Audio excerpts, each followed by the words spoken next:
All right, Avid Center. So you might be asking, why are we changing something that's working pretty well? Well, that we have a few very compelling whys, and we want to share those with you. The first one is organizational excellence. As you know, this is goal number 4, and we want to do everything that we can to be as excellent as we can for our students. And in order to do that, we need to have some consistency. So our second goal here is scalability and replicability. We want to make sure that what we do can be done throughout the country and that it will be consistent for our partners.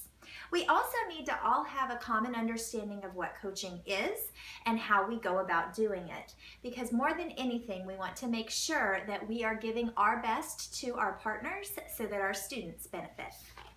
So how might we do that, you may ask?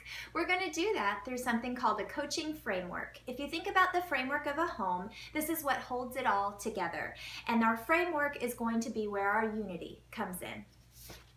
The first piece of our coaching framework is our coaching cycle. And you'll notice a couple very important things about our coaching cycle. The first one is that we will have increased intentionality. We're going to make sure that every visit that you make is worth your time, worth their time, and we want to make sure that everything you do while you're there is going to make our district directors and our schools better. We're going to do that through some pre-work. We're going to ask the district directors to give us some qualitative data on what they're doing and where they need help. And then we're going to give them a menu of options so that we're sure that they are getting exactly what it is that they need.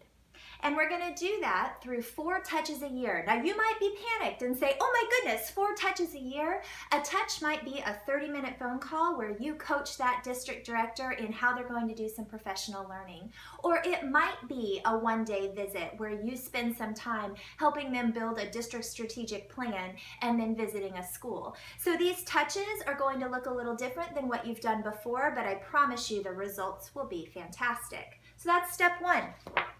Step 2 is a streamlined version of resources. So as you think about our resources, you're going to have email templates that are going to be super easy to use for your thank yous, for your pre-work, so that you're not spending your time drafting emails.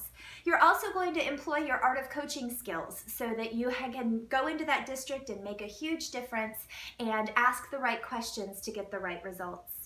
You're also going to have some streamlined forms. So instead of you using every piece of a walkthrough form, you're going to base what you do in that district off the district director's goals. So let's pretend, for example, that the district director is interested in improving writing because writing is something the district is struggling with. Guess what? You're not going to look for ICO&R. You're going to look for writing and you're going to give them very focused feedback on what it is they want to know. And then the DD questionnaire is part of the pre-work, and I think you'll be excited. You'll learn more about that today. But the DD questionnaire asks questions about where the district director needs help before you ever even go into the district. The thinking behind it is that you will know what kind of targeted assistance you can give to that partner. So our resources will be streamlined, and our feedback will as well. Now, before you panic, this is all about shifting the weights into the hands of our district directors. So you are going to give joint feedback to the district built with that district director. And this feedback right here is going to drive their next steps, but the district director is going to be the one writing those site reports that I know you spend hours writing in your hotel room. This is going to give us some consistency and also allow us to be as helpful as possible with our partners. So what is this going to give us as an organization? Our results will be increased productivity. You're going to be able to use your time more wisely so that you get gained hours in the day.